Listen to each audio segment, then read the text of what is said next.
E aí, queria perguntar para vocês, inicialmente, se ficou alguma dúvida que a gente pode esclarecer agora,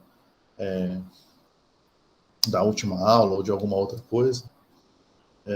As dúvidas da lista, eu gostaria também que se vocês ainda tiverem, a gente tenta esclarecer mais para o fim da aula, depois da discussão que eu vou fazer agora. Né? Mas alguma outra coisa, se já quiserem tirar, vocês têm?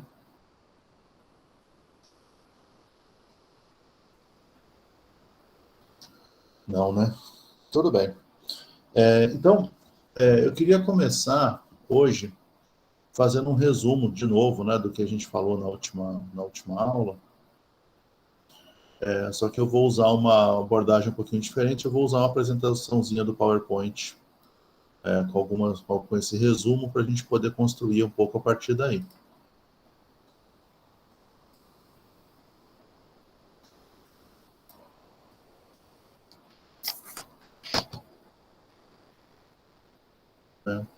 Então, a discussão toda, e aí, de novo, né, vocês podem me interromper a hora que vocês quiserem, a nossa discussão toda sobre gases, a gente chegou num ponto em que a gente mostrou as limitações do modelo dos gases ideais. Então, a gente fez um desenho parecido com esse, que seria a separação entre moléculas em função da energia potencial. E a gente conversou sobre a situação em que, para separações grandes, as interações intermoleculares podem ser igualadas a zero, né? Podem ser desprezadas, mas para condições intermediárias ou de proximidade muito grande entre as moléculas, essas interações são muito importantes. A primeira forma que a gente que foi pensado, que eu propus para vocês, de corrigir, isso foi usando o fator de compressibilidade.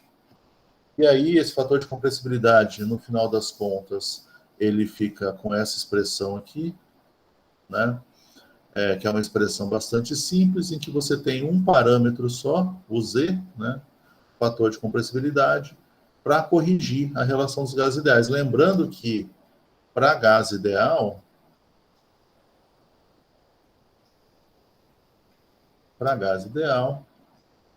PV molar sobre RT é igual a 1. Então, isso aqui implica que, para gás ideal, Z é igual a 1. Né? E sempre 1, né? Porque a gente não, em princípio, pelo modelo dos gases ideais, a gente não tem desvio dessa relação. Né?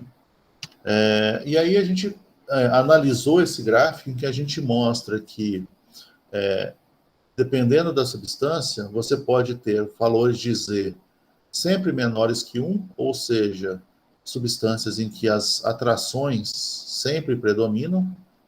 Então, você tem interações intermoleculares atrativas sempre, né? Esse é o caso da amônia. E a gente também viu o caso do hidrogênio, que acontece o oposto, o Z é sempre maior que 1. Então, as interações intermoleculares seriam sempre repulsivas.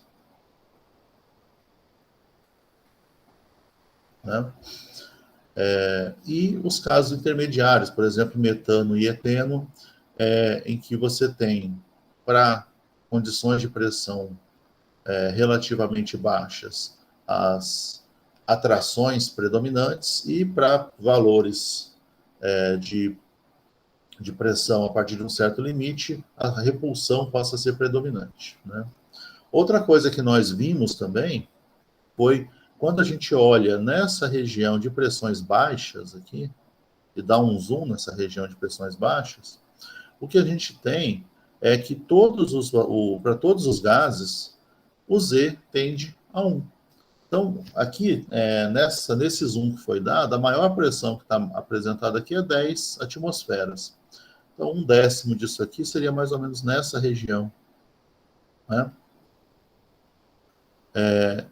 Até um pouco menos. Então, se a gente olhar aqui para todos os gases, né, aproximadamente nessa pressão, Mesmo para a amônia, né, que tem um comportamento bastante importante, né, de queda desse valor do Z aqui, na pior das hipóteses aqui, que seria o desvio em relação à amônia, a gente ainda teria um Z da ordem de 0,99.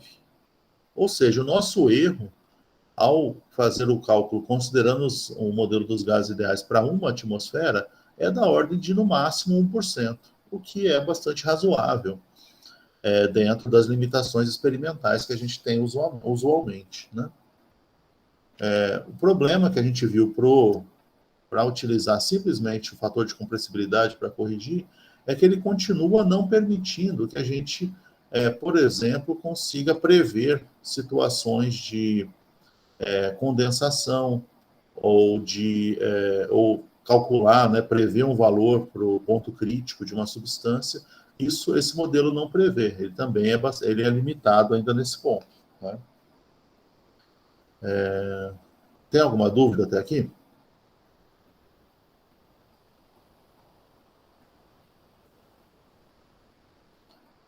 Bom, eu vou pular um pouquinho aqui a do virial, depois eu volto, né? Eu queria, porque a gente já começou na última aula a falar da equação de Van der Waals, né?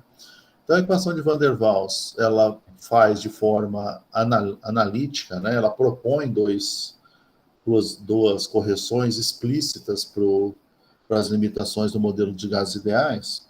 E a primeira delas é uma correção para o volume do gás, o volume das moléculas que compõem o gás. Então, isso é feito através de uma correção do volume disponível. Então, ao invés de se pensar na disponibilização de todo o volume do recipiente para as moléculas, você subtrai um valor, você subtrai esse B aqui. Esse B tem uma relação com o volume molecular. Né? Tipicamente, o B é da ordem do volume molar do sólido, da substância que a gente está tratando. Né? Outra coisa que a gente viu foi a correção para as interações intermoleculares. Então, você teria uma situação em que você subtrai ou aumenta um valor na pressão. Né? Então, aqui já está uma equação seguinte, né? Em que o termo que seria aqui somado à pressão, ele já está na outra parte da equação, porque está aqui tudo em relação ao volume. Né? Então, você teria aqui um termo, um valor, né? Esse valor A, que ele leva em conta as interações intermoleculares. Né? Tanto A quanto B são característicos de cada substância. Né? E você tem tabelas para A e B que você pode encontrar em livros, né? Ou em tabelas de dados extensivos sobre gases. Né? Você não vai encontrar para todos, né? Porque você precisa, o gás tem que ter algum interesse para que um pesquisador decida determinar esses valores. Então, vocês vão encontrar valores muito bons para gases, por exemplo, que estão relacionados ao efeito estufa, que esses gases são muito estudados. Então, todos os parâmetros físico-químicos que você puder imaginar para esses gases estão sendo ou já foram levantados, né, para que você possa analisar e trabalhar com eles, né, tentar resolver os problemas que eles geram, por exemplo. Mas é uma tabela, isso aqui é um valor único para cada substância, diferente, por exemplo, do fator de compressibilidade, que muda à medida que você muda por qualquer parâmetro do gás. Né? Isso dá uma vantagem importante para o modelo de Van der Waals, porque você tem uma facilidade relativamente grande para trabalhar e fazer análises baseadas nesse modelo, porque o parâmetro de correção é um parâmetro constante, né? O que ajuda bastante a gente a entender, ajuda bastante a gente a fazer as contas, né? E aí, tem algumas coisas com esse modelo, né? Por exemplo, a gente já viu na última aula que a partir desse modelo, a gente tem derivadas primeira e derivada segunda que não divergem, né? Então, você consegue calcular o valor da derivada de pressão com o volume e você não vai ter mantendo temperatura, né, e número de mols constante, então isso aqui seria uma derivada parcial, na verdade, né? Você não vai ter um resultado que diverge, ou seja, você consegue igualar isso aqui a zero, por exemplo, para calcular os valores críticos, né, do ponto crítico de cada substância. Então, você teria, é possível calcular ΔP, ΔV e ΔP, ΔV2, né, a derivada segunda, usando essas equações, e você vai ter valores que permitem que você iguale as duas derivadas a zero e obtenha um número que não seja infinito ou zero, né? Não tenha divergência. Né? Então, a gente pode calcular isso. E uma outra coisa importante é que esse modelo ele é redutível ao modelo dos gases ideais. Né? Isso a gente não tinha falado ainda. Né?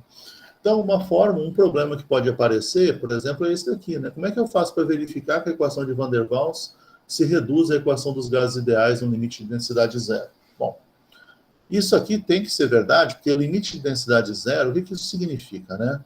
Se a densidade vai para zero, isso, né? Mas a gente tem massa, a massa de material é constante, porque a gente tem que imaginar que a gente não está variando o número de mols, né? Então, a gente vai ter necessariamente que para densidade ir para zero, como densidade é massa por volume, isso aqui quer dizer que o volume vai para infinito, né? Tende a infinito. Para isso acontecer. Então, a gente vai analisar a situação em que volume é infinito. Né? A equação de Van der Waals, vou escrever aqui de novo para a gente não se perder, né?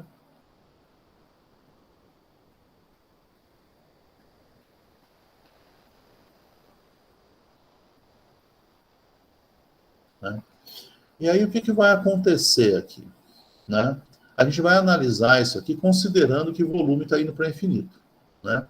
Então, vamos considerar os dois termos. Então, a gente pode considerar esse termo aqui, primeiro, vou chamar de 1, depois eu vou considerar esse outro termo aqui, vou chamar de 2.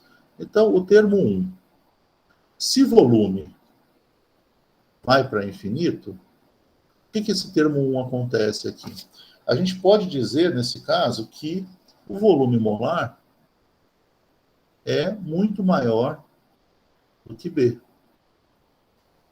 Certo? Se o volume molar é muito maior do que B, é razoável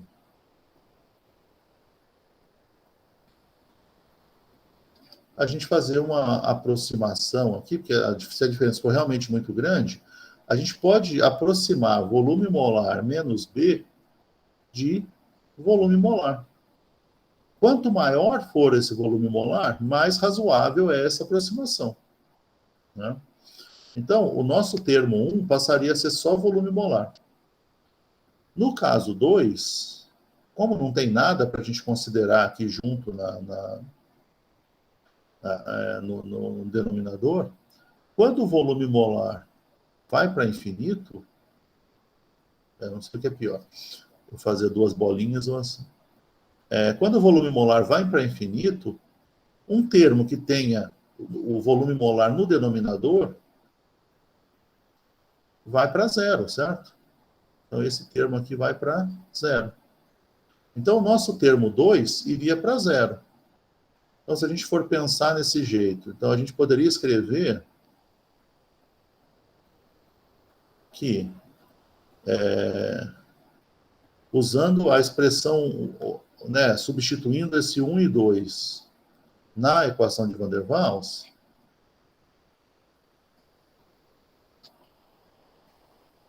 o que a gente fica? A gente vai ter que pressão vai ficar como RT sobre... Bom, a gente está dizendo que é uma aproximação razoável substituir volume molar menos B por volume molar. Então, ficaria aqui só volume molar. E esse segundo termo, o termo 2, ele é zero. Então, seria menos zero. Portanto, a gente pode ter, no limite de densidade tendendo a zero, PV igual a RT sobre volume molar, que é exatamente a expressão dos gases ideais. Então, uma outra vantagem, vamos dizer assim, do modelo de Van der Waals é que ele é redutível ao modelo mais simples, né, que é o modelo dos gases ideais, nas condições exatamente em que a gente considera que o modelo dos gases ideais é válido, que é nessa situação aqui de volume molar tendendo a infinito, né? Então, isso aqui é uma vantagem interessante do modelo dos gases ideais, de Van der Waals. Existem outras equações, tipo Van der Waals, a gente vai ver daqui a pouco. Tá? Alguma pergunta aqui? O professor, com esse volume molar indo para zero, esse termo 1 ele também não seria anulado igual o 2, não? Então, mas aqui a gente tem um termo, certo? Que a gente está subtraindo. Então a gente faz a relação. É lógico que esse termo aqui vai ficar um valor pequeno, tá? Mas ele não, a gente não precisa considerar que ele vai para zero, porque se for para zero, a gente vai chegar que a pressão é zero, certo? Que é também, nesse caso, né, se você for pensar, Breno, a pressão tender a zero, deixa eu colocar aqui também, né? Se o volume tende para infinito, a gente vai lembrar que a pressão é inversamente proporcional ao volume. Se o volume vai para infinito, implica que a pressão vai para zero. Né? Essas duas condições aqui, elas são condições de validade da equação de gases ideais. Ideais, não ideais. Tá, espera lá, ideais, tá? Tá escrito aqui. Eu não consigo apagar desse jeito. Tá bem? Então, nessa situação, você tem a razão. A tendência aqui é que a pressão vá para zero, mas ela não chega a zero, né? Tá, aqui a gente está falando de tender a infinito. Então, como tender a infinito, quer dizer que esse termo aqui é muito grande em comparação com a constante do gás, lá, a constante B do gás. Você tem toda razão ao pensar nisso, mas dessa forma, se você fizer isso, você chegaria na resposta trivial, que P igual a zero. E essa não interessa para a gente. Com isso, a gente não consegue analisar nada, né? A gente está fazendo aqui uma análise justamente para a gente chegar chegar numa equação que a gente sabe que vai dar um valor pequeno, mas que permita que a gente tenha ainda uma equação analítica para pensar sobre ela.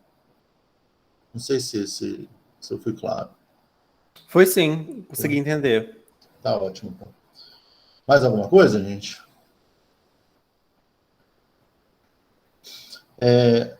Bom, a equação de Van der Waals, ela tem algumas coisas que são um pouco complicadas, mas que dá para a gente lidar. Por exemplo, né? Isso aqui eu tirei, se eu não me engano, do Atkins, né? Eu simplesmente tirei uma foto do Atkins. Então, o que acontece aqui? Aqui está dada o que a gente chama de pressão reduzida. A pressão reduzida é isso aqui, ó, é a pressão dividido pela pressão crítica. Então, quando a pressão reduzida é 1, quer dizer que a gente está na pressão crítica, porque a pressão é igual à pressão crítica dá 1, certo? E o gráfico aqui é pressão reduzida por volume reduzido. Então, volume reduzido também é a mesma coisa aqui, ó.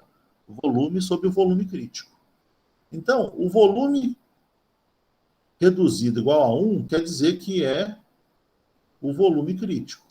A pressão reduzida igual a 1 quer dizer que é a pressão crítica. Tá?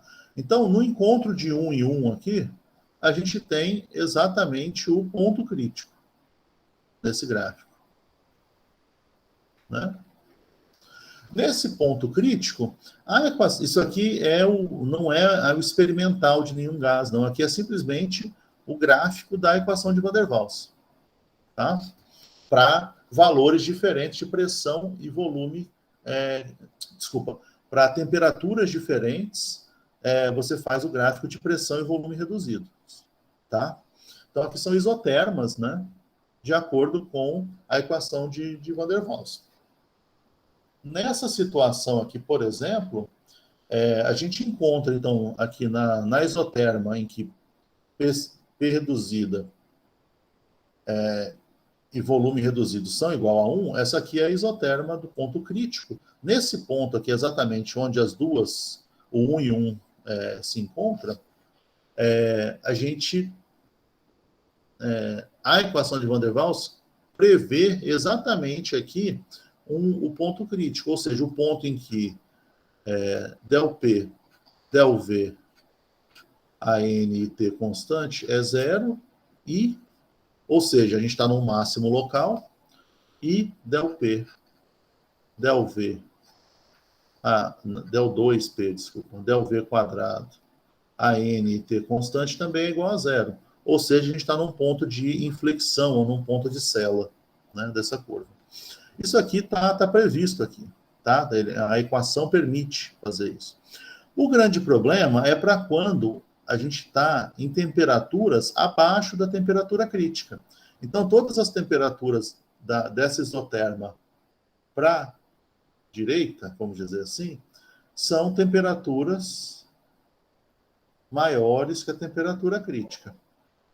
Para baixo dessa isoterma, são temperaturas menores que a temperatura crítica. Então, essa isoterma aqui, essa e essa, então, tem mais uma aqui, que mal dá para ver, essas todas aqui são temperaturas em que é possível haver a condensação de um gás, tá? O que acontece? Quando, experimentalmente, o que a gente tem? Né? Quando tem a condensação, se vocês lembrarem, lá que a gente viu no isoterma, a gente tem uma reta, né, horizontal, que indica que a gente tem a diminuição do volume molar sem a variação de pressão, ou seja, a gente tem a condensação. A equação de Van der Waals, ela não dá uma reta horizontal, ela dá um máximo local, depois um mínimo local e vai embora, né? E aí você tem um aumento grande, né, bem brusco da pressão para causar variação de volume molar. Apesar disso não ser o que descreve bem a condensação, existe uma proposta que já foi verificada para essa equação, que se você ligar um ponto aqui qualquer, né, até um outro ponto, é que o meu desenho não ficou bom, e você tiver abaixo dessa linha uma área que seja igual à área que está acima da linha, você teria, então, a situação de condensação, né? Então, essa área A e essa área B, se elas forem iguais, você teria exatamente o que seria aquele patamar, aquela curva horizontal, né, que indica a variação de volume molar com a condensação. Isso se ajusta bastante bem para vários gases, né? Então, você ainda consegue, de alguma maneira, prever a condensação usando o modelo de gases de Van der Waals, tá? Então, não é perfeito, mas você tem alguma informação a esse respeito também, né? Só que, de novo, né? Aí, como é que eu calculo essa área? Como é que eu calculo uma área aqui, gente? Alguém sabe? É pela integral?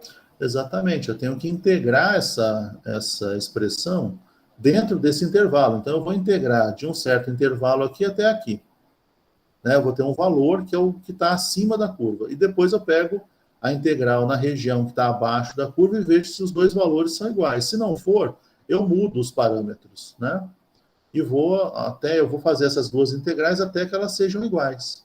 É essa a ideia, né?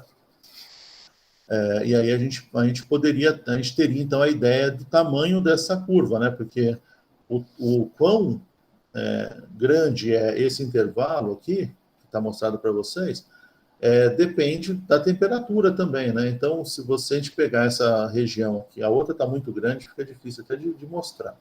Mas se a gente pegar essa região aqui, ó,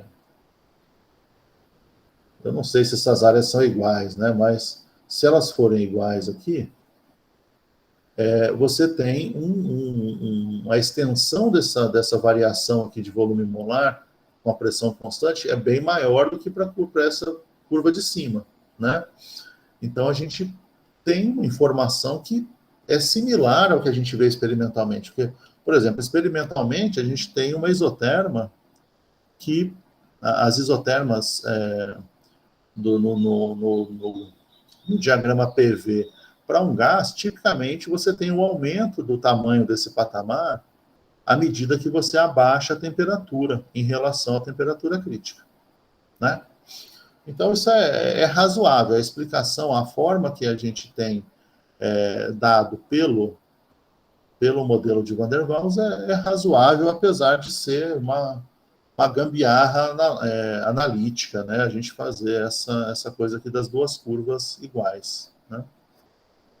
Então, o modelo de Van der Waals ele já permitiu que a gente andasse bem mais na explicação e na análise de dados para gases em condições que o modelo de gases ideais falha. Ele não é um modelo perfeito, a gente está vendo aqui uma limitação desse modelo, né?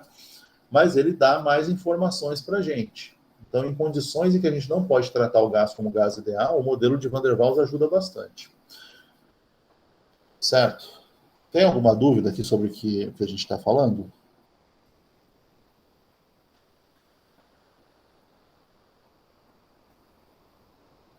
Bom, então eu vou falar para vocês uma última coisa, um pouco mais de detalhes, né, sobre essas modificações, tá? Vou voltar um pouquinho aqui. E aí eu vou usar o que já está nesses slides para não ter que escrever esse monte de equação aqui. O terceiro modelo que a gente pode usar, e aí já praticamente não é um modelo, né, é a equação virial. A equação virial, ela é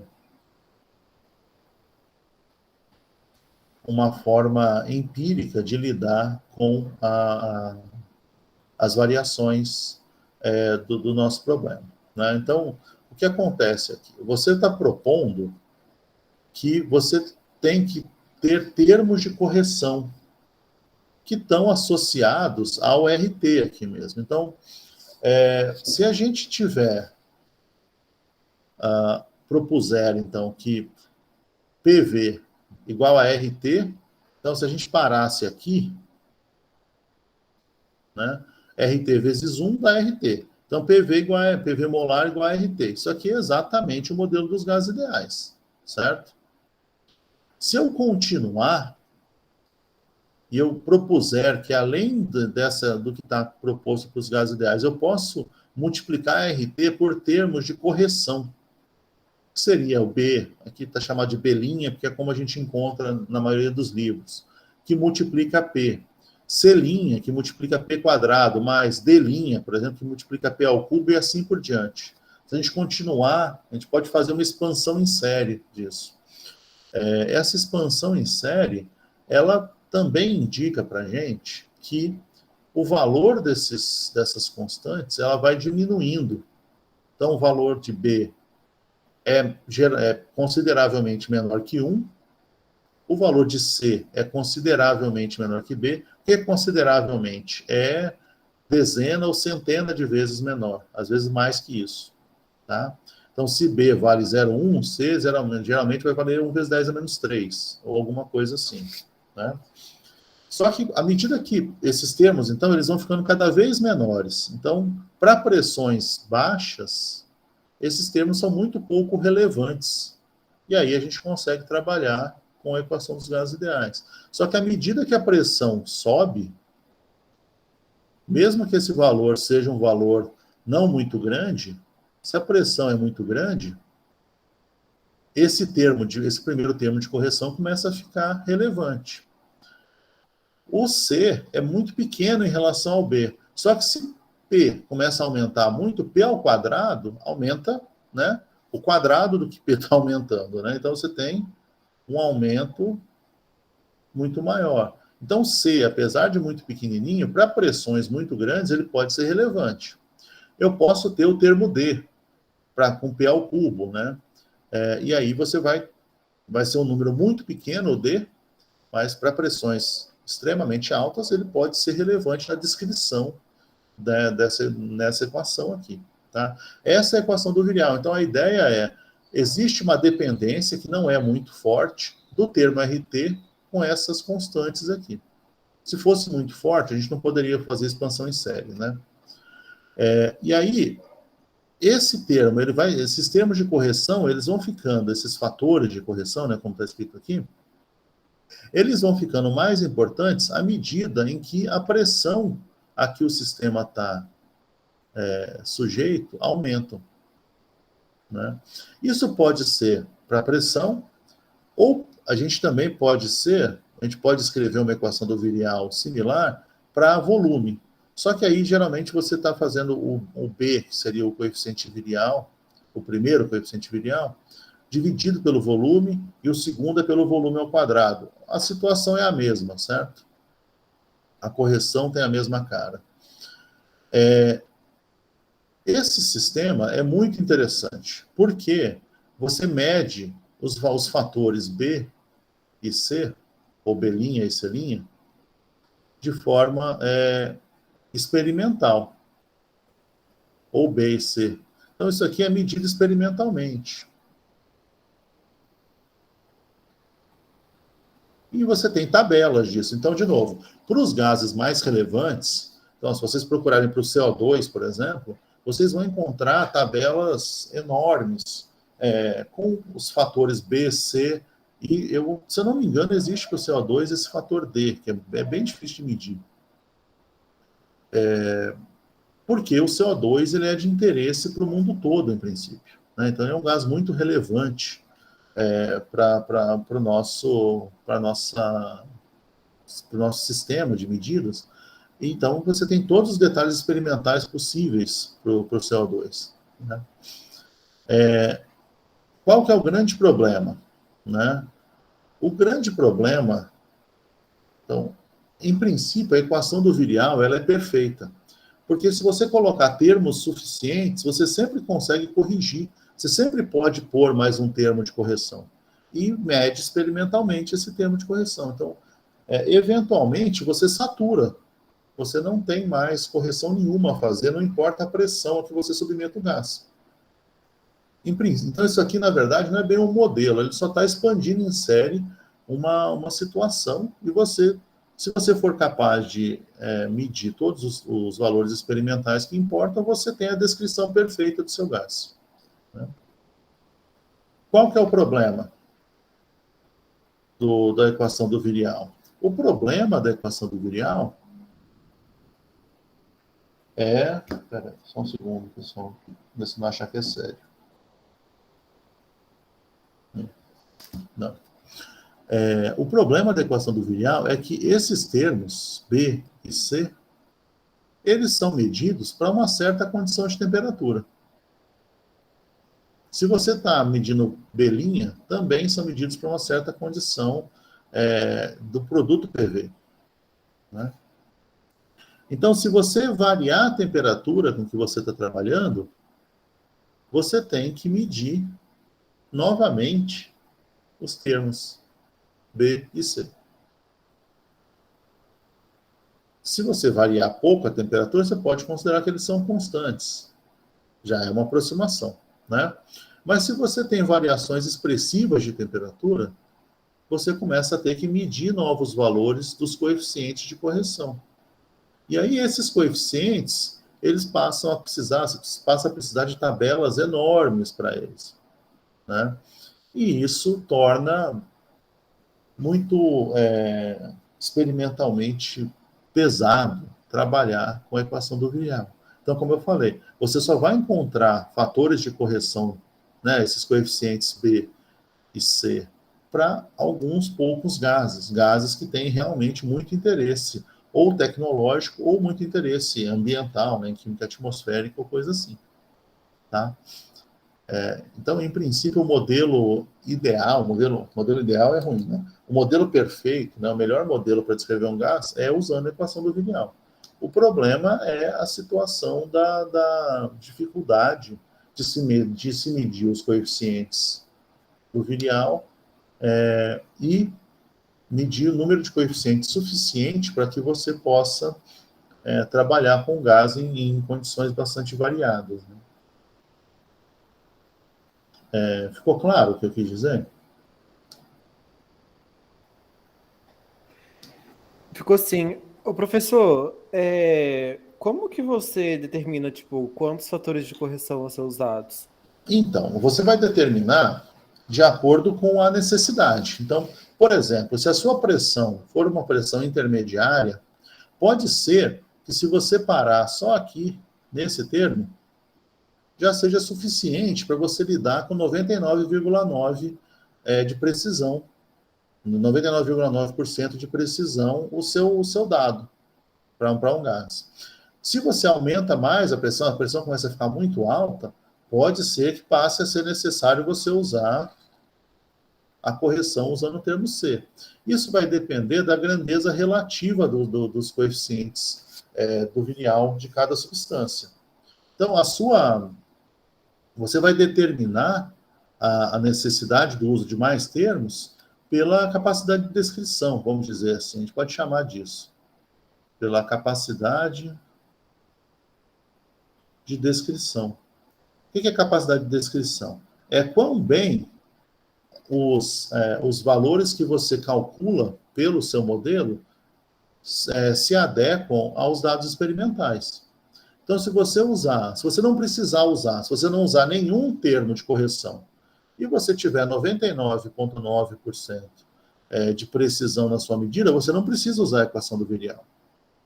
Se você tiver agora necessidade, você está numa pressão maior, e aí você usar o primeiro termo de correção, e você descrever bem 99%, 99,9% dos seus dados, ótimo, você trunca essa expansão aqui no segundo termo. Ou você pode precisar do terceiro, você pode precisar do quarto em condições muito extremas, de repente, não sei. Certo? Tipicamente, o que se faz? Você primeiro testa se a equação dos gases ideais é suficiente. Se não for, põe uma correção. Se não for, põe a segunda. Dentro de um grupo de dados que você tem controle. E depois, determinado isso, você escolhe onde você vai truncar e você trabalha com isso daí em diante. Certo? Não sei se Certo, melhorou. entendi. Entendeu? Uhum. Tá. Bom, e aí o que vai acontecer, né? Isso aqui já é uma outra coisa, isso aqui estava numa ordem diferente do que eu falei para vocês, né? O que vai acontecer? A gente pode, então, qual que seria um problema típico para a gente pensar na equação do virial? Vamos dizer que eu tenho aqui um gás, então aqui eu tenho etano, né, provavelmente. Né? Se eu tenho etano aqui, a 25 graus Celsius já está determinado para esse gás o coeficiente B e o coeficiente C. Se é B e C, quer dizer que é aquele B sobre V molar mais C sobre V molar ao quadrado, né? A gente tem que pensar lá no virial. Aí tem uma proposta aqui, né? Use a equação virial para calcular a pressão exercida por 28,8 gramas do etano em um recipiente de 999 centímetros cúbicos a 25 graus Celsius, né? E aí, o que é interessante? A gente está numa situação em que a gente tem 28,8 gramas de etano. Bom, qual que é a massa molar do etano? 24, 28, certo? Então, a gente tem praticamente 1 mol aqui. E a gente tem praticamente 1 litro. Então, a gente está com 1 mol de gás em 1 litro de recipiente, né? Então, a gente pode ver qual que é a pressão que isso aqui se exerce, considerando a equação do virial. Veja que o que eu falei para o B' é o inverso, desculpa, é o inverso para B, né?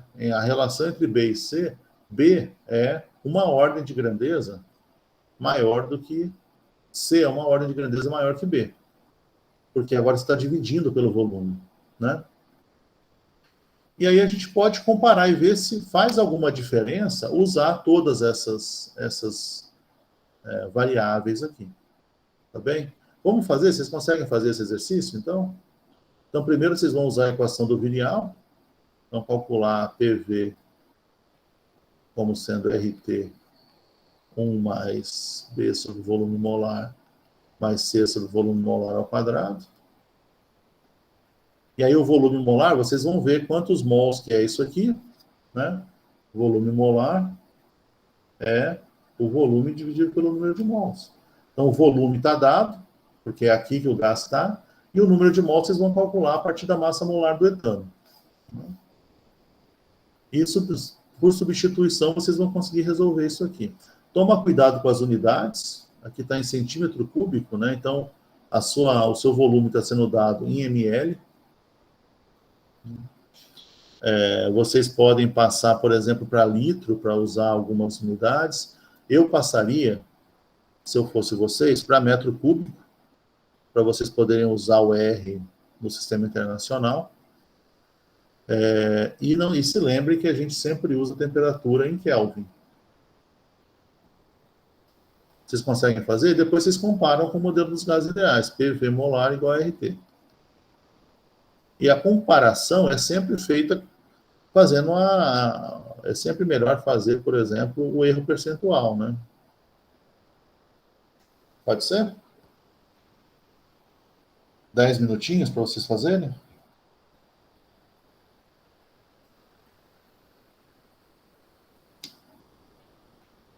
Pessoal, vocês topam? Professor, Oi. eu até Ok. cheguei a resolver essa questão, só que eu achei que, não sei se meu valor está correto.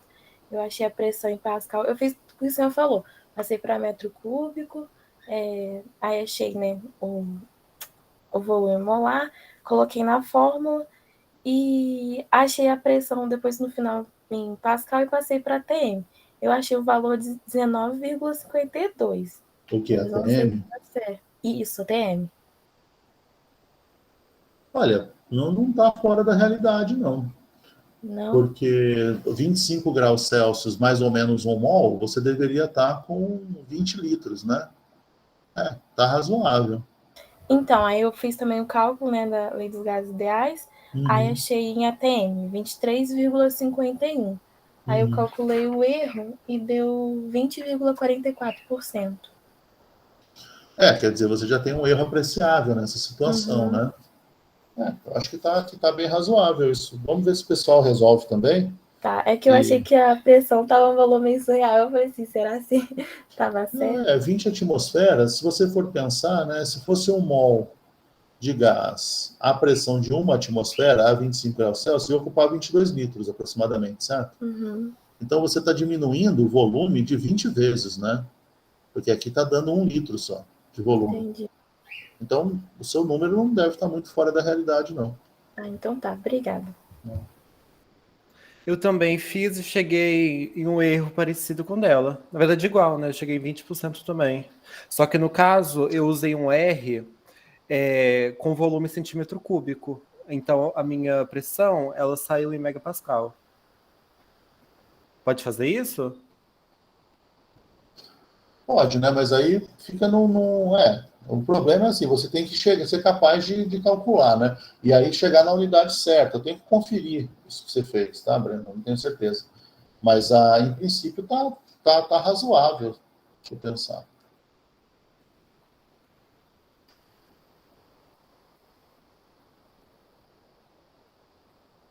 Megapascal já é, porque 1 megapascal são 10 atmosferas, né? Isso, aproximadamente 10 atmosferas.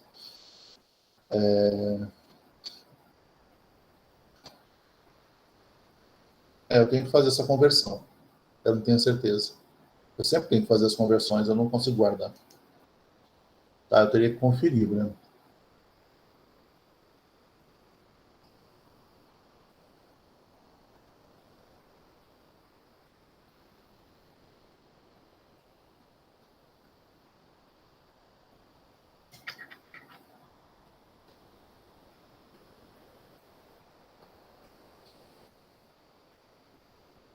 Eu vou esperar, então, para quem ainda quiser fazer.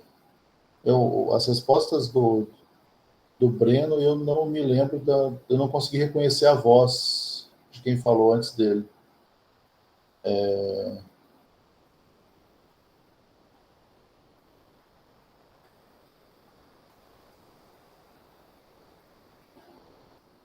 Me parecem valores bem dentro do que eu estava esperando mesmo.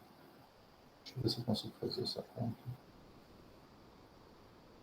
Eu vou esperar então mais 3 minutos para quem quiser fazer, tá?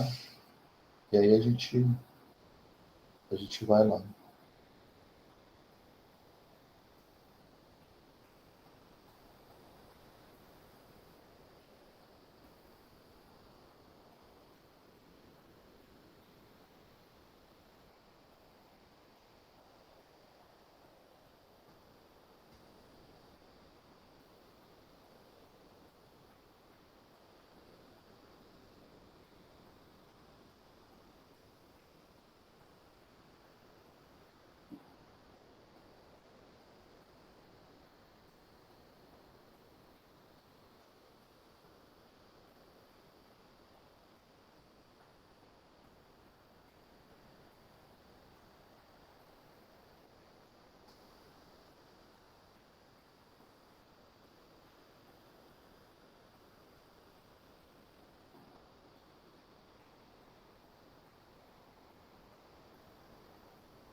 Tá certo, Breno. Eu estava conferindo uma conversão aqui.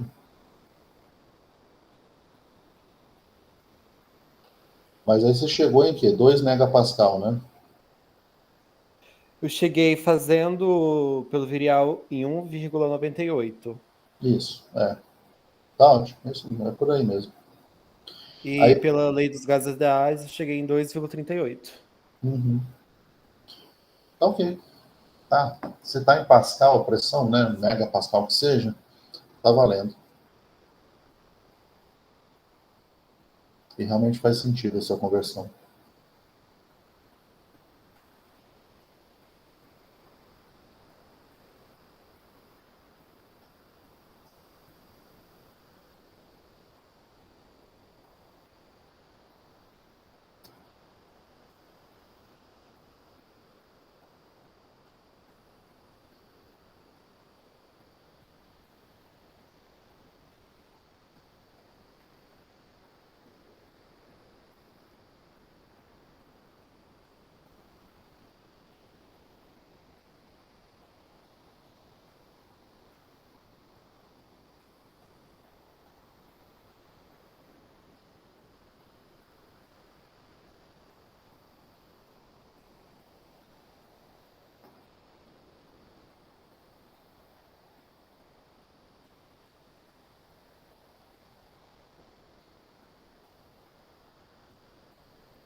Vamos lá, pessoal, então, só dar uma olhadinha aqui, vamos fazer de forma relativamente reduzida, né?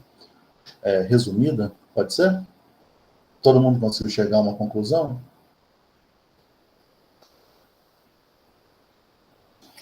Para quem já tinha feito, só para a gente conferir. Então, se eu simplesmente substituir os valores aqui, eu posso usar a pressão que é o que me interessa, o R, 8,314 Joule Kelvin mol, vezes isso aqui, Joule, a gente vai lembrar que isso aqui é exatamente a unidade do sistema internacional, né? Aqui, 298,15 Kelvin. Pelo volume molar, que seria aqui, o número de mols, que eu esqueci de calcular, mas ele é 0,96. 0,96? É? Tá. Aham. Tá bem. Então, vai ser aqui o volume de 999 vezes 10 a menos 6 metro cúbico por 0,96 mol. Né? Isso tudo que multiplica, se a gente for usar a equação do virial, 1 menos, né? Lembrando que o B é negativo aqui, 186 vezes 10 a menos 6 metro cúbico por mol, dividido, eu vou chamar esse volume, isso aqui de volume molar, tá? Dividido pelo volume molar, mais 1,06 vezes 10 a menos 2 metro cúbico por mol quadrado.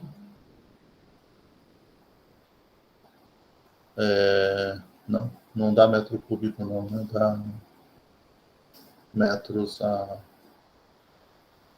metro a sexta também, né? Pelo volume molar. Né? E aí essa pressão é simplesmente a gente fazer essas contas, né?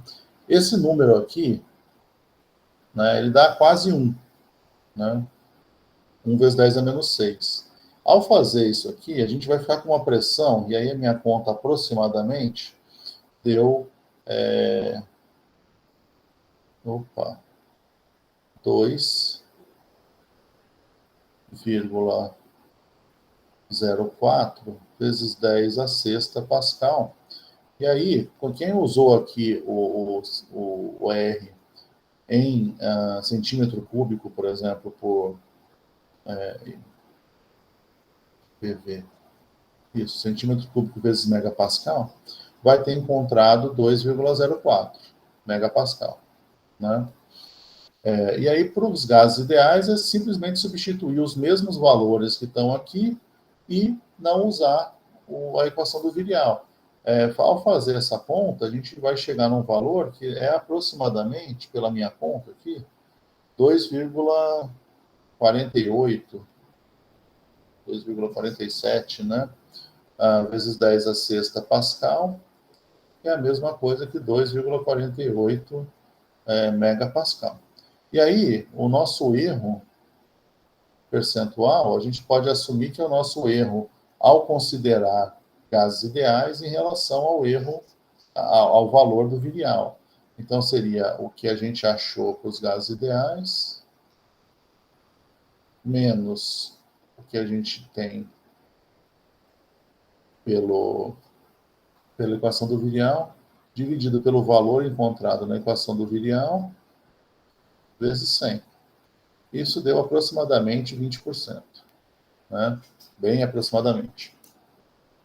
Aí as contas de cada um vão dar valores aí um pouquinho menores, a depender do número de algarismos significativos que forem sendo usados, né? Eu não fui rígido nisso, nessa conta que eu fiz aqui rapidamente. Tá? Tudo bem? Então, nessa situação em que a gente tem aí em torno de 20 atmosferas, isso aqui é interessante da gente ver. a gente já tem um erro de quase 20% quando a gente está tratando de um hidrocarboneto. Um erro de quase 20% quando a gente considera a equação do Virial e quando a gente considera gases ideais. Então, nessa situação em que a pressão já não é uma pressão tão perto da atmosférica, né, a gente está falando de 20 vezes a pressão atmosférica praticamente, a gente precisa tomar um pouco mais de cuidado ao tratar os gases, né? Alguma forma de correção passa a ser importante. Tá? Eu queria completar aqui, ó. Então, com isso eu descarto tudo que a gente fez aqui, mas está na gravação, né? Eu queria só perguntar uma coisa para vocês. Quer dizer, eu vou fazer uma afirmação e eu queria saber a opinião de vocês. A afirmação é a seguinte: o volume molar não depende da quantidade de matéria. Queria saber se vocês concordam com isso ou não. A gente podia fazer uma... Eu não sei fazer quiz aqui no Meet, mas... tem um pessoal aqui que vocês estavam discutindo os resultados, né? A gente pode pôr aqui no chat se vocês concordam ou não com essa afirmação. O volume molar não depende da quantidade de matéria. Lembrando que o volume molar é volume pelo número de mols.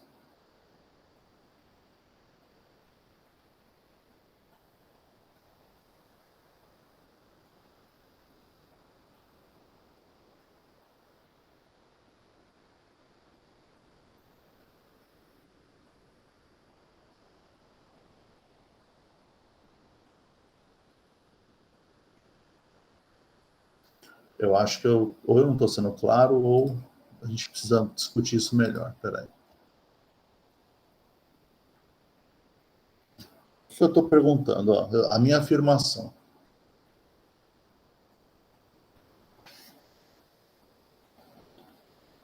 O Chrome está me avisando que eu estou apresentando para vocês aqui. A minha afirmação. O volume molar não depende da quantidade de matéria.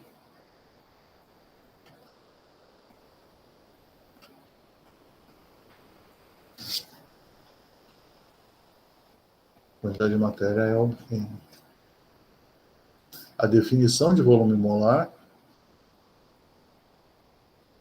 é volume por N.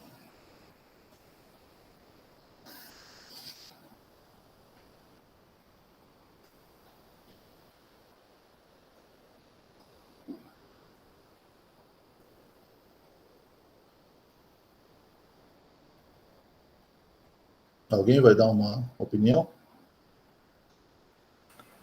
Olha, eu falaria que é falso isso, só que tá com cara de pegadinha, não sei. Eu acho que depende, também não sei.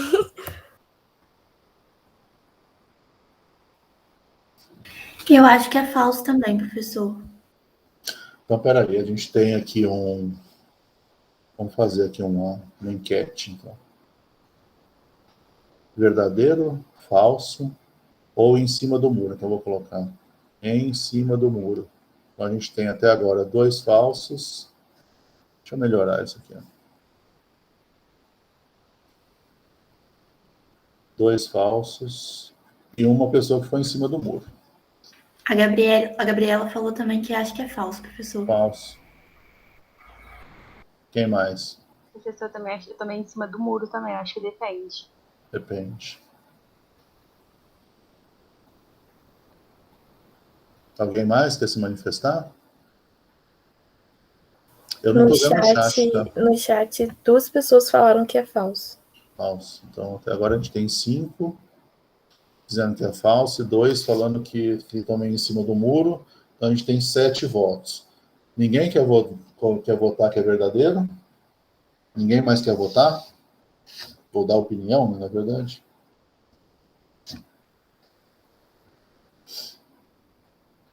Não? Então tá. Eu não sei se tem mais que 7 também presentes, né? Então vamos lá. Bom, eu vou fazer uma conta com vocês, e aí vocês vão me dizer, né? Vamos dizer que eu tenho aqui, que eu esteja a 25 graus Celsius, né?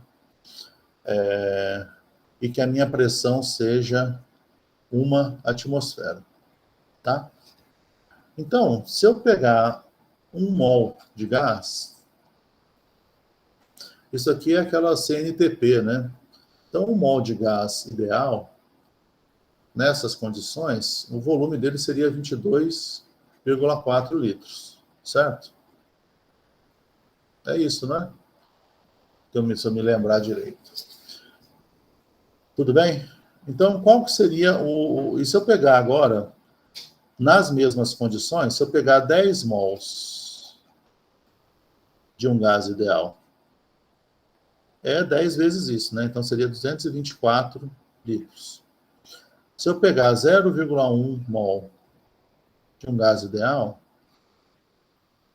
seria 2,24 litros. Então, vamos calcular o volume molar nas 3 condições. Então, eu vou chamar de 1, 2 e 3, né? Então, na condição 1, volume molar. É meio trivial, mas vamos lá, né? Volume molar. Número de mols, aliás, volume, 22,4 litros. Número de mols, 1. Então, a unidade aqui vai sair 22,4 por 1, né? 22,4 unidade, litro por mol. Não é sistema internacional, mas a gente só quer provar um ponto aqui, né? Condição 2, volume molar. Quantos litros? 224 litros. Número de mols, 10. 224 por 10 dá 22,4 litros por mol. Terceiro ponto. Volume molar. Vai ser... Bom, volume é 2,24 litros. 2,24 litros. Número de mol, 0,1. 2,24 dividido por 0,1 é a mesma coisa que multiplicar por 10. Então, 22,4 litros por mol. Todos os valores de volume molar são o mesmo. Se a gente colocar número quebrado, eu queria facilitar as contas para a gente não ficar aqui fazendo conta, né? Todos os valores são os mesmos, certo? Isso aqui a gente, né, a gente está fazendo uma aproximação para o modelo de gás ideal, mas vai ser mais ou menos isso mesmo. O que acontece, gente? Como eu estou sempre dividindo pela quantidade de matéria, o meu valor é sempre um valor que ele independe de quanto que eu tenho, porque o volume ele é proporcional à quantidade de matéria. Está lá na lei de Avogadro, né? Então, sempre que eu aumentar o número de mols, se eu mantiver a pressão e temperatura constante, se eu aumento o número de mols, eu aumento o volume, proporcionalmente. Então, em todas as condições aqui, o volume molar é constante. Tem um nome para esse tipo de propriedade, né? Então, o volume molar não depende de N. Não é N fatorial, não, né? São exclamações aqui. Tá? Tem um nome para isso, né? Então, esse tipo de grandeza, tá vendo que não depende da quantidade de matéria.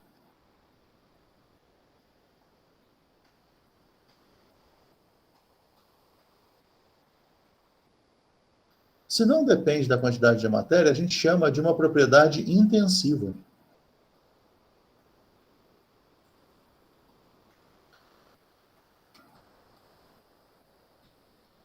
Ou seja, se eu tiver numa certa temperatura e pressão, o volume molar do gás é sempre o mesmo. Não depende de quanto gás eu tenho. Então, se eu tiver uma amostra de 5 ml de gás, ou eu tiver uma amostra de 45 metros cúbicos de gás, o volume molar daquele gás é o mesmo. O volume muda. O volume é uma propriedade, né? O volume aqui é uma propriedade extensiva, porque quanto maior for a quantidade de matéria, maior o volume. Então, o volume é uma propriedade extensiva. A diferença da palavra aqui é intensiva para extensiva. Isso aqui tem a ver com extensão, certo? A segunda aqui, propriedade extensiva, tem a ver com extensão, ou seja, depende de N. Depende da extensão, da quantidade de material que eu tenho. Só que o volume molar é intensivo, ele independe dessa quantidade de matéria. Sempre que eu faço essa conta, se eu pego qualquer propriedade que é extensiva e divido por uma outra propriedade que é extensiva também, então, por exemplo, o número de mols é meio óbvio que depende da quantidade de matéria, né? Porque ele é a própria quantidade de matéria, né? Então, eu pego uma propriedade extensiva e divido por outra propriedade extensiva, eu posso chegar numa propriedade que é intensiva.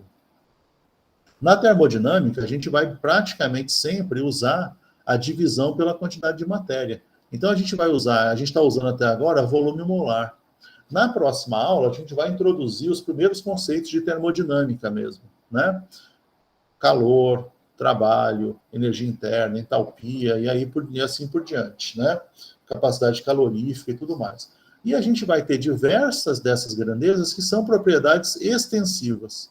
Mas quando a gente faz essas grandezas molares, se eu pegar, né, então, entalpia molar, eu vou pegar a entalpia de uma certa situação dividido pelo número de mols.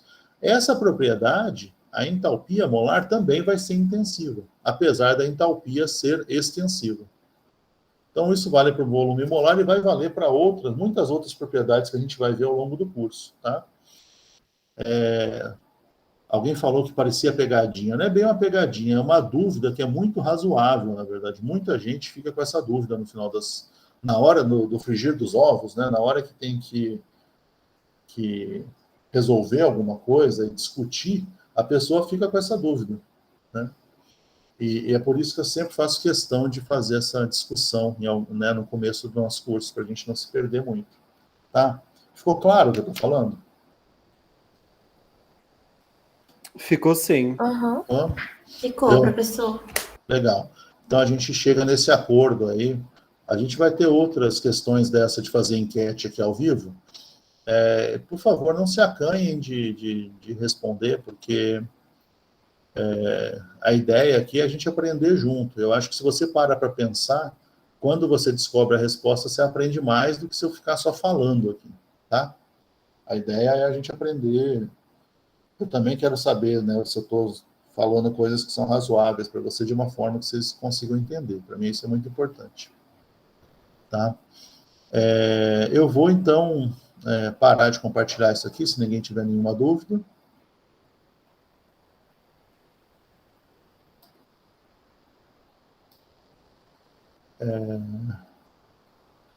Isso, tá. Vamos ver quais são as opiniões de vocês.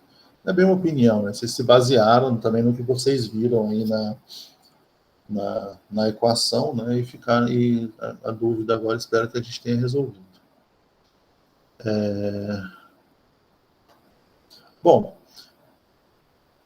eu encerro por aqui o que eu queria falar. Se vocês olharem lá na sala virtual da disciplina, já tem o próximo conteúdo, né? Já tem aula lá dos colegas gravadas lá na nossa aba de trabalhos lá, né? Atividades, aliás. E a lista 2 também já está disponível lá para vocês, que já trata do conteúdo de termodinâmica que a gente começa na próxima quarta-feira, tá? Por enquanto é isso. Eu acho que vai aparecer uma questão pontual lá também para vocês responderem entre hoje e amanhã. Vocês têm mais alguma dúvida? Alguma coisa que vocês queiram perguntar agora? Professor, da matéria de hoje não, mas tem como você falar um pouco da lista? Pode ser. Eu também quero perguntar uma coisa. Tá, deixa só eu abrir a lista aqui, porque vocês falam o número de exercício, eu não sei nada, tá? Só um minuto. Eu não consigo guardar, não. De um semestre para o outro sempre muda a numeração. Eu já desisti de guardar qualquer coisa. Pode falar. Quem vai falar primeiro, aliás?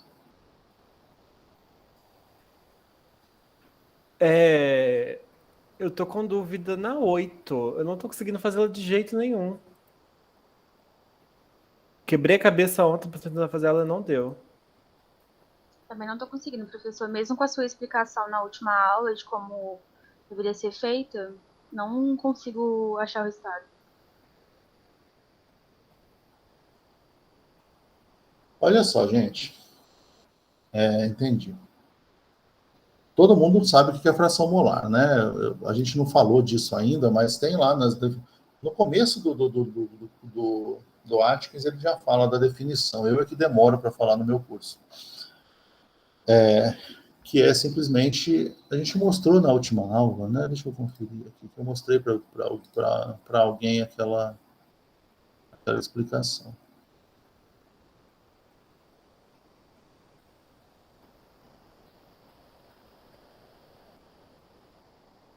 Deixa eu ver se vai aqui.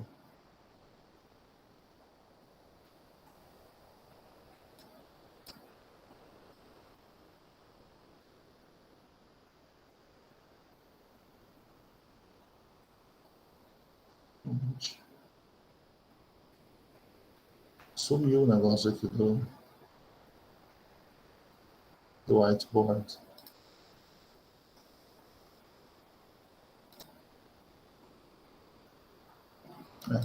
A gente faz outro.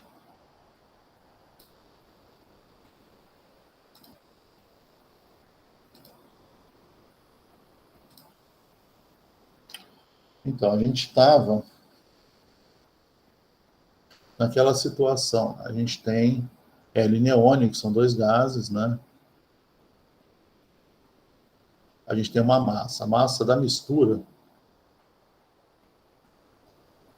é 0,14 alguma coisa gramas, né? Tem mais algum dado, não tem? Isso, 20 graus e 748 torr. 20 graus Celsius e 748 torr. Bom, se eu tenho a massa de uma mistura, né?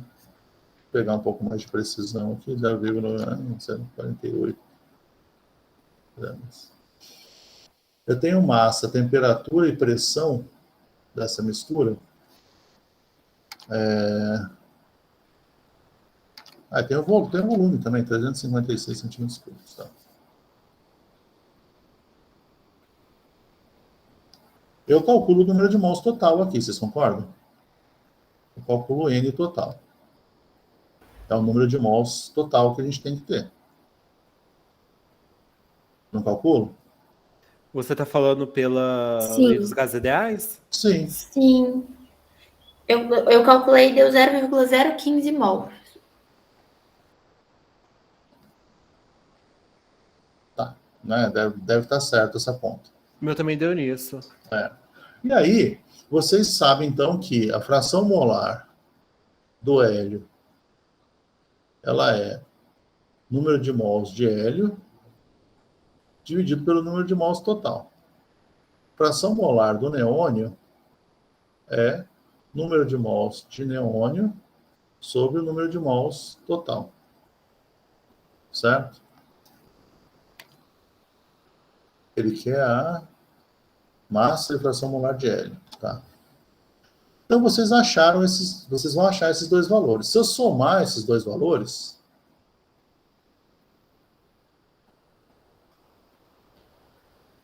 isso tem que dar 1, né? Então, sei lá, o que me interessa é o hélio, né? Então, a fração molar do hélio é 1 menos a fração molar do neônio.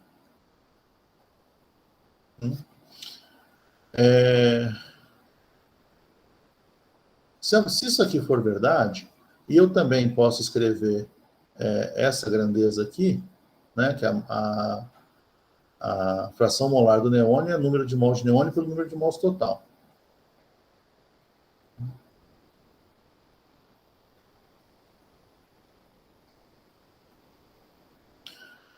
Então, a partir de manipulações dessas grandezas, aí, porque se eu for mais adiante eu vou dar a resposta, né?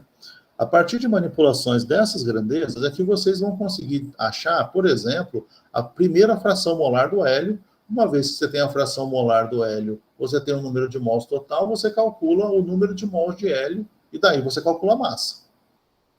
Certo? É mais ou menos essa a ideia.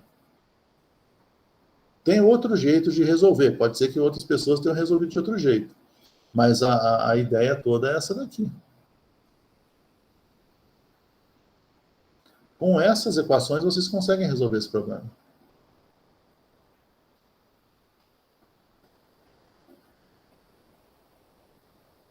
Eu não sei se eu estou sendo muito claro, mas...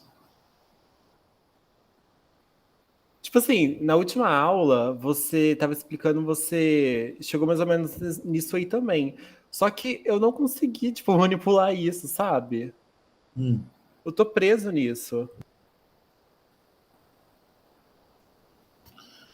Olha só, aqui também, isso aqui não é número de mols de hélio mais número de mols do neônio. Aqui não é número de mols, isso aqui não precisa, não, isso aqui só vou complicar. Né? Então você tem aqui uma situação em que você consegue, a soma desses números aqui, ela tem que dar um valor, certo?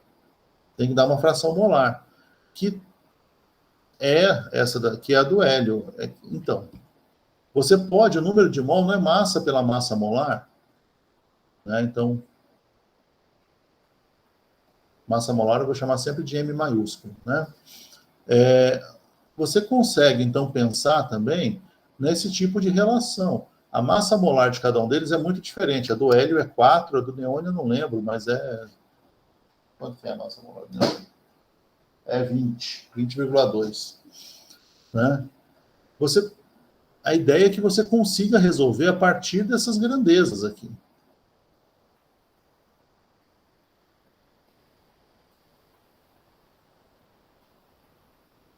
Eu não sei se eu estou ajudando, mas...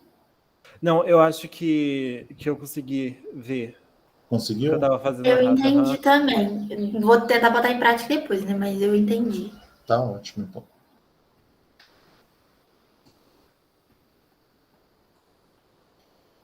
Mais alguma questão pontual?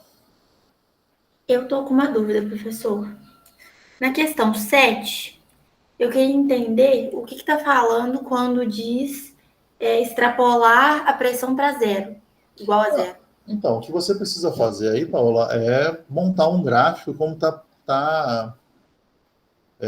como tá indicado aí. Você vai fazer PV sobre NT em função de P. Então, P vai ser o seu eixo Y, PV sobre NT vai ser o seu eixo... P vai ser seu eixo X, PV sobre NT vai ser seu eixo Y. E aí você vai ajustar uma curva nesse gráfico, você vai ajustar uma reta, e aí dessa reta você extrapola para zero. Extrapolar para zero é você fazer exatamente isso, você colocar P como zero.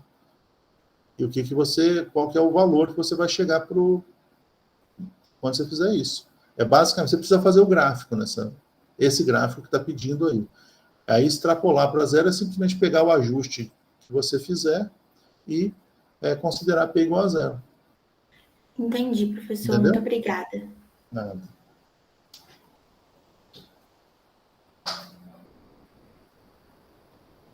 Eu não estava compartilhando com vocês, né? Mas eu acho que, bom, é a questão 7, né? Que a Paula estava perguntando da lista.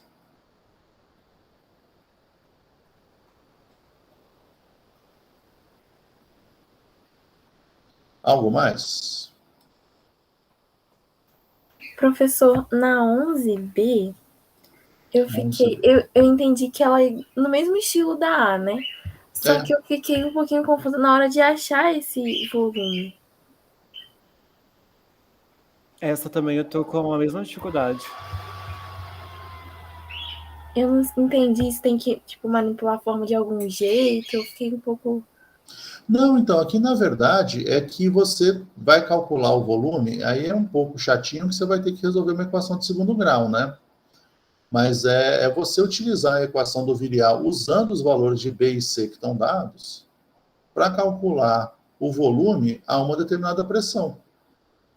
O problema aqui é que só está te dando os coeficientes do virial para pressão, mas não está te dando os coeficientes do virial para volume, não está te dando os coeficientes do virial para pressão.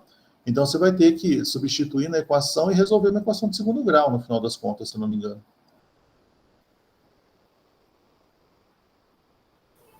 Ah, tá. Acho que eu consegui entender.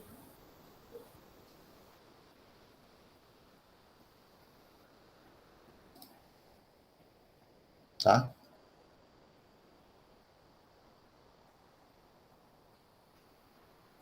Professor, eu quero te fazer uma última pergunta, que é sobre o exercício 12. Quando pede para mostrar, né, temperatura crítica, pressão crítica, etc. Eu sei que a gente chega nesses pontos críticos pela equação de Van der Waals, né, fazendo a derivada segunda. Só que eu não sei, tipo, como que eu chego aí, porque eu fui tentar fazer isso e não estava dando aqueles valores lá. Eu Olha, também tô perdida nessa. tem um monte de gente de resolver isso. O que vocês precisam fazer, tem vários jeitos. Vocês podem, como as duas derivadas são iguais, vocês podem igualar as duas derivadas e ver se vocês chegam numa expressão, tá? Outra forma é vocês isolarem termos e ir substituindo de uma derivada na outra. Vocês vão... Eu não me lembro exatamente qual que fica melhor para vocês resolverem primeiro, mas vocês só vão conseguir fazer para uma grandeza. Depois vocês vão substituindo as equações para chegar nas outras. Então vocês vão calcular a derivada primeira, vai ter uma expressão. Vocês vão calcular a derivada segunda, tem uma outra expressão. As duas têm que ser igual a zero. Então uma abordagem que você pode ter ali é igualar as duas derivadas a zero. É igualar as duas derivadas uma com a outra, aliás, né? A outra é vocês isolarem alguns termos até vocês encontrarem.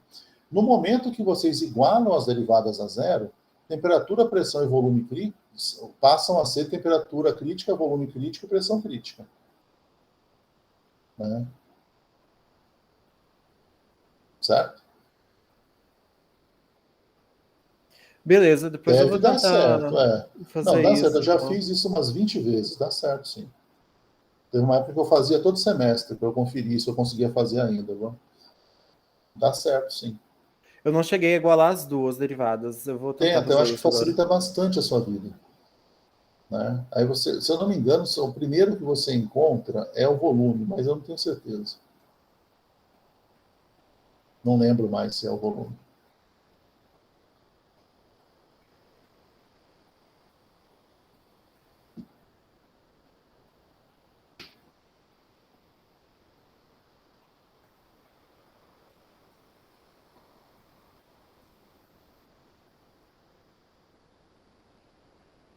Mais alguma dúvida, pessoal?